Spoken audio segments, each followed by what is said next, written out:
शेवटच्या लेक्चरला काही महत्वाच्या अशा कन्सेप्ट पाहिल्या होत्या. आज पान नंबर 14 वरचा अकाउंटिंग स्टँडर्ड्स, ज्याला आपण AS आणि IFRS याचा आपण स्टडी करणार आहोत. Accounting standards AS and IFRS. Accounting standard म्हणजे हिशोबाची मानक. Accounting standards provide the framework and norms to be followed in accounting so that the financial statements of different enterprises become comparable. Accounting standards किंवा accounting मानक हे आपल्याला रचना, नियम किंवा अटी याची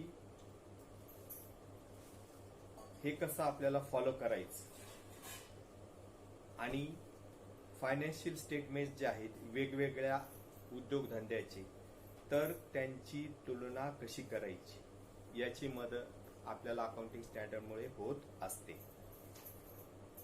it is necessary to standardise the accounting principles to ensure consistency, comparability, adequacy and reliability of the financial reporting. तर यामुळे आपल्याला स्टँडर्डाइज म्हणजे प्रमाणित करणे, तर अकाउंटिंगचे जे प्रिन्सिपल्स आहेत, ते तत्व आहेत, ते कसे प्रमाणित करणे, त्यांची खात्री करणे, त्यांचा सुसंगतपणा ठेवणे, तुलना करणे आणि त्यापासनं त्यांच्या रिपोर्टपासनं विश्वसनीयता प्राप्त करणे, यासाठी अकाउंटिंग स्टँडर्डचा आपल्याला मदत होत असते. आता अकाउंटिंग स्टँडर्डची एक डेफिनेशन पाहूया. In the words of Kohler, accounting standards are codes of conduct imposed by customs, laws or professional bodies for the benefit of public accountants and accountants generally. त्यानंतर याची नीड बघा, गरज काय आहे अकाउंटिंग स्टँडर्डची. First one, to promote better understanding of financial statements. कुठल्याही एंटरप्राइजेसचे, व्यवसायाचे फायनान्शियल स्टेटमेंट्स म्हणजे profit and loss account, trading account, balance sheet इत्यादी.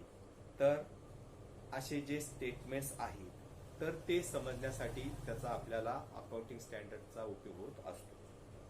To help accountants to flow uniform procedures and practices. या अकाउंटिंग स्टँडर्ड्समुळे अकाउंटंट्सना प्रोसिजर म्हणजे पद्धती आणि प्रॅक्टिसेस त्याचा अर्थ सुद्धा पद्धती होतो, हे समजून घेण्यासाठी त्याचा उपयोग होत असतो. To facilitate meaningful comparison of financial statements of two or more entities. Financial statements मध्ये तुलना करणे, त्यांच्या सुविधा काय आहेत ते समजून घेणे, त्यांचं अस्तित्व समजून घेणे, याचा उपयोग आपल्याला अकाउंटिंग स्टँडर्डचा होत असतो. To enhance reliability of financial statements.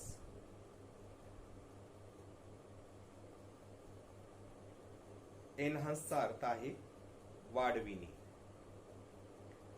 Financial स्टेटमेंटची विश्वसनीयता अकाउंटिंग स्टँडर्ड्समुळे वाढत असते.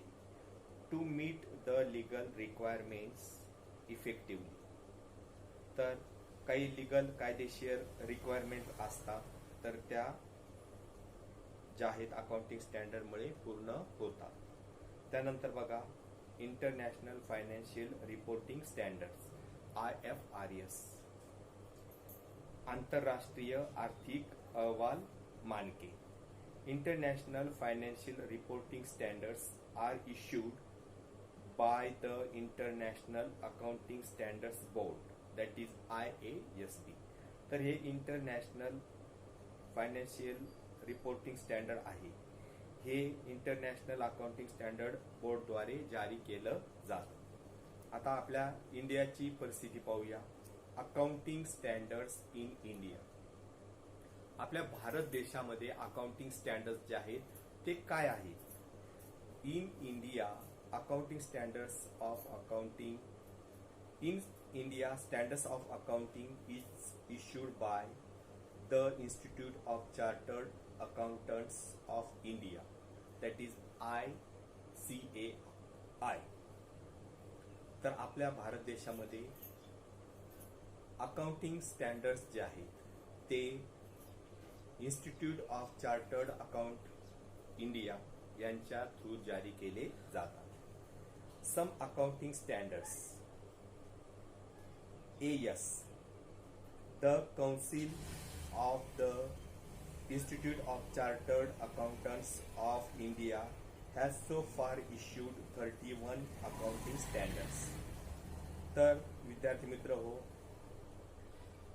जी इन्स्टिट्यूट ऑफ चार्टर्ड अकाउंटंटची परिषद आहे आपल्या भारत देशाची, त्यांनी जवळजवळ 31 असे स्टँडर्ड्स, 31 असे मानक जारी केलेले आहे. त्यापैकी आपण काही पाहूया जे आपल्याला अभ्यासासाठी आहे. That number 1, AS1, Disclosure of Accounting Policies, 1/4/1991 for companies and 1/4/1993 for others. According to this standard, the accounting policies followed in the preparation and presentation of financial statements. तर AS1 या स्टँडर्ड प्रमाणे, या मानकाप्रमाणे जे अकाउंटिंग धोरणं असतात तर ते accounting धोरणं तयार करणं, त्याचं सादरीकरण करणं हे फायनान्शियल स्टेटमेंट्स प्रमाणे केले जातात. AS2, valuation of inventories. त्याचा अर्थ आहे मूल्यांकनाची यादी करणे. According to this standard, inventories is general should be valued at lowest and historical cost. या स्टँडर्ड प्रमाणे मूल्यांकनाची यादी जी आहे ती लोअर कॉस्टला, कमीत कमी किमतीला केली जाते. AS3, cash flow statements. According to this standard, a cash flow statement is prepared. या AS3 स्टँडर्ड प्रमाणे कॅश फ्लो स्टेटमेंट तयार केले जाते. AS6, depreciation accounting, 1/4/1995. डिप्रिसिएशनचा अर्थ होतो घसारा, झीज किंवा तूट. कुठलाही ॲसेट्स वापरल्यानंतर त्या ॲसेटची काय होत असते? झीज होत असते. तर त्याला आपण काय म्हणत असतो? ते ॲसेट, त्याचं मूल्य हळूहळू कमी होत जातं. या स्टँडर्ड प्रमाणे, according to this standard, the depreciation amount of an asset should be allocated. तर AS6 या स्टँडर्ड प्रमाणे ॲसेटचं जे डिप्रिसिएशन काढलं जातं त्याची जी अमाऊंट असते, रक्कम असते, ती वाटप केली जाते. AS8, accounting for research and development, 1/4/1991 for companies and 1/4/1993 for others. तर या स्टँडर्ड प्रमाणे the amount of research and development cost should be charge as an expenses. AS8 ह्या स्टँडर्ड प्रमाणे संशोधन, रिसर्चचा अर्थ होतो संशोधन, डेव्हलपमेंट म्हणजे विकास किंवा वाढ किंवा वृद्धी, याची जी किंमत आहे ती खर्च म्हणून चार्ज केली जाते. खर्च म्हणून ती चार्ज केली जाते. Number 6, AS, revenue recognition, 1/4/1991 for companies and 1/4/1993 for others. तर AS9 या स्टँडर्ड प्रमाणे, this standard deals with the basis required for recognition of revenue items in profit and loss account. तर ह्या स्टँडर्ड प्रमाणे महसुली जी रक्कम असते तर ती रक्कम प्रॉफिट आणि लॉस अकाउंटची डील केली जाते. Just see now page number 16. AS 10, accounting for fixed assets, 1 for 1991 for companies and 1 for 1993 for others. According to this standard, the cost of fixed assets should comprise of the original cost. तर ह्या standard प्रमाणे fix ॲसेटची तुलना ही original cost बरोबर केली जाते. AS 12, accounting for government grants, 1 for 1994.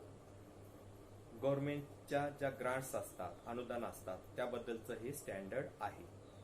According to this standard, government grants should be recognise. तर ह्या standard प्रमाणे गव्हर्नमेंटच्या ज्या ग्रांट्स आहेत त्या ओळखल्या जातात. AS 13, accounting for investments. According to this standard, an enterprise should disclose the current and long-term investment distinction in its financial statements. तर ह्या AS 13 किंवा AS 13 ह्या स्टँडर्ड प्रमाणे जे गुंतवणूक आपण करतो तर त्याचं प्रकटीकरण करणं, उघड करणं, तसंच ते करंट म्हणजे चालू आहे का लॉंग टर्म आहे ते वेगवेगळं करणं आपल्या फायनान्शियल स्टेटमेंट्स प्रमाणे हे AS 13 प्रमाणे केलं जातं.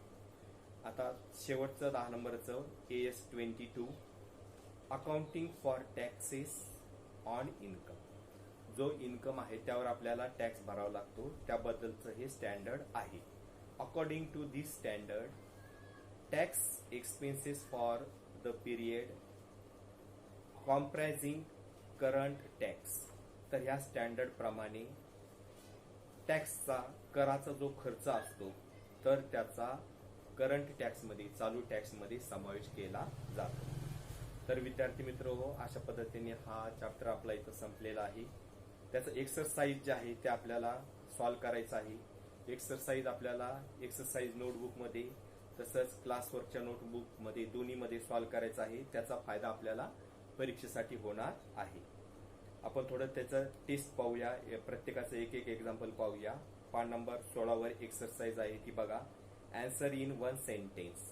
एका वाक्यात आपल्याला उत्तर द्यायचं आहे. What is book keeping.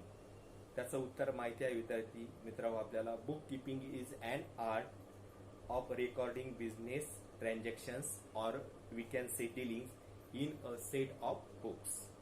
2 नंबरचा आहे बघा. Give the word, term or phrase which can substitute each of the following.